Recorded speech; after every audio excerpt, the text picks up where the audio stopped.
More confirmed sightings, a stolen van towed away, but police still have not found a prisoner who escaped from Chester County Jail more than a week ago, and now it appears he's on the move again.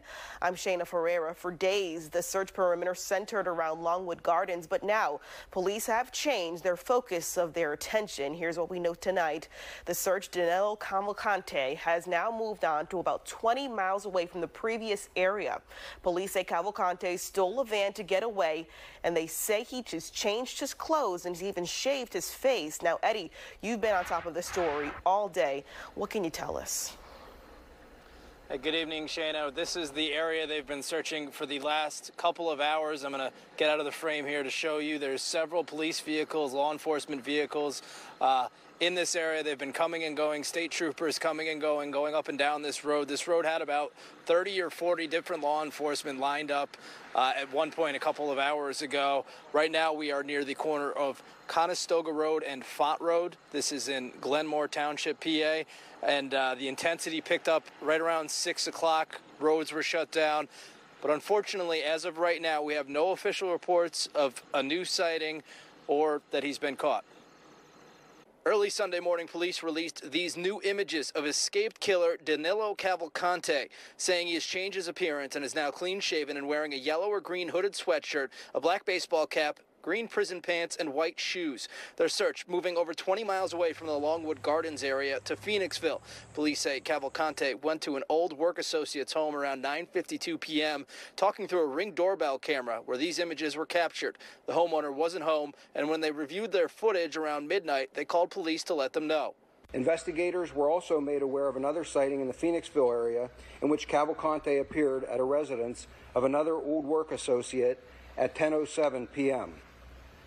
That associate was not home, but a female resident observed Cavalcante and called her friend.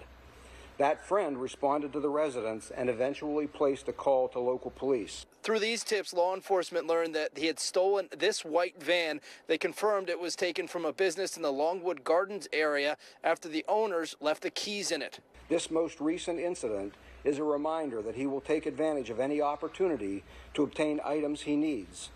It is also imperative that anyone with information about Cavalcante contact us immediately so we can act on it in a timely manner. Now at 10:40 a.m. on Sunday, the vehicle was discovered abandoned in a field behind a barn in East Manfield Township. Police focused their search on that area, eventually shifting their efforts to the area of Fairview and Wind Hollow Road. It was here that we talked to Franco Rosa, who says Cavalcante lived with him for 4 months, and he moved out a few days before he killed his ex. Did he seem like an evil person? No, not at all, not at all. He was just really quiet guy, shy guy. He says he assisted police with the murder investigation and is offering any help he can now. I don't want him free anymore because it's not just me. If I'm this nervous, can you imagine like the ex-girlfriend's sister who is taking care of the two kids? They're super scared. I have my cousin, she has kids in school going to Phoenixville. They're always scared too. And law enforcement confirmed that Cavalcante's sister was arrested by U.S. Immigration and Customs Enforcement and is possibly facing deportation. Officials believe Cavalcante has been seeking help from people he knows in the region. He is absolutely looking for support. He needs that support. He doesn't have it. Law enforcement has been advised that they are authorized to use deadly force if Cavalcante does not surrender. And, of course, there is a $20,000 reward for any information that leads to his arrest. Shayna. All right, Eddie, we'll be sure to stay on top of this. And as always, if you see something, say something, call 911. Thanks so much, Eddie. And a prisoner